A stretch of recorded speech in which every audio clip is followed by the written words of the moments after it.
Thanks for joining the Joss and Crowd podcast, where we talk about photography, business, life, and a little bit more. Social media detox. So I wanted to come to you today and do this episode. I'm not in my studio. I don't have any makeup on. I'm actually just in my arts and crafts area, and just raw and real with you is I think sometimes social media has painted a picture in our minds of things that don't exist. And if they do, it's only a glimpse of moments.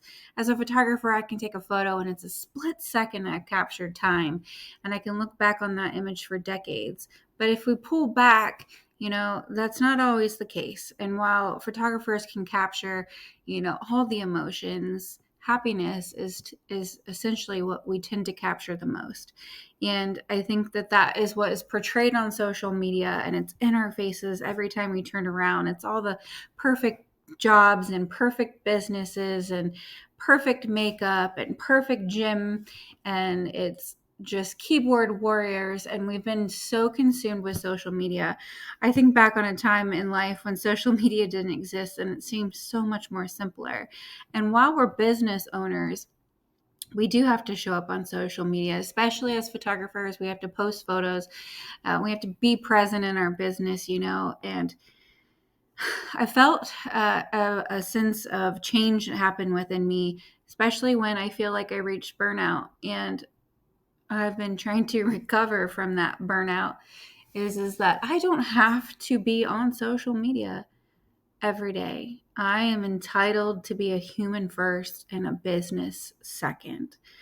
I don't know if you heard that, but I'm going to repeat it again. You are a human first and a business second.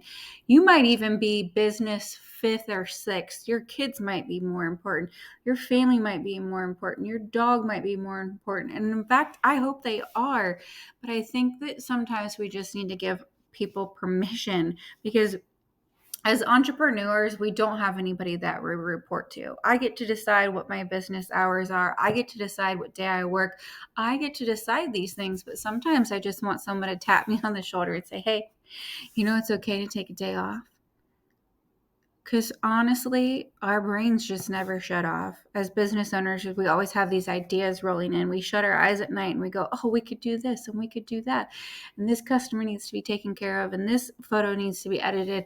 And we're overly consumed. And then we get on social media, we hit the dopamine and we look at all these other people's lives, and we may want them or we're glad we don't have them. Either or, it can go to either side of the coin. But I think we just need to remember that we can take a day off social media. I started implementing taking one day off a week. That's it. One day off a week to social media detox, where I don't log into social media.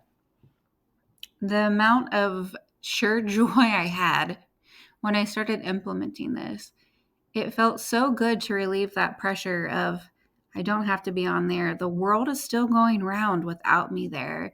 And although the next day when you log in, there's a lot of notifications and messages, and you can schedule posts to still be posted. You don't have to completely walk away from your business. But I painted and I cleaned and I exercised and I did things that were good for me. And I feel like it was so good for my soul. And I think a lot of times I have put myself last, and I think a lot of other entrepreneurs that I know do that too, where they put their kids before themselves. And I heard this quote that said, like, your business doesn't exist unless you do, and I think you should be the best version of yourself. So why are you not taking care of yourself? Why are you not detoxing? You might not even think you spend that much time on social media, but that constant hit of dopamine that each post is taking time away from, doing things that you could be doing for yourself, and, reprioritizing, even if it's just, I'm only going to log on to social media a certain time every day. Give yourself a break and see what happens and changes. I think that we're all living in this world where we have so much going on, and we can log on to the internet and we can see what's going on in a different country and, what our friends are doing, what our families are doing. But when we look around, when's the last time you got to hug somebody or see somebody's smiling face or look into their eyes or, even just hear the sigh of somebody else breathing around us. That human connection is something that's so important. And we talked a lot about in life in the last couple of years how things changed with COVID and how it's been a different day and age and different changing. And I don't think any of us have ever slowed down to realize that social media did that for us too, where there are kids that have grown up in a world that social media didn't even exist. So they do not even know what it was like to not have to worry about what was happening with keyboard warriors or posting or getting paid for content or views or likes or all of this stuff that can be really overwhelming. Sometimes it's just good to take a break. So maybe you do it once a month, maybe you do it once a week, maybe you do it on the weekends. But I just encourage you to take a moment and to take a break from social media. You can set your rules and you can set your guidelines. Show up on social media in a different way. Schedule your posts if you need to. Be yourself. You don't always have to have filters on. You don't always have to have makeup on. If you have content that people want to hear, they're going to listen. If you have something that people want to buy, they're going to buy it from you. Will you get haters? Maybe. Will you get people that love you for you? Absolutely. And those are the people that are going to matter the most. So I definitely highly recommend that you take a social media break, whether it just be from, one social media app or all of them. You get to decide, but I hope today that you can sit down and go, you know what? I think she's right. I think I'm going to do that. So figure out what day of the week and do it. Also, something that's great while you're doing that is to pick a self-care day.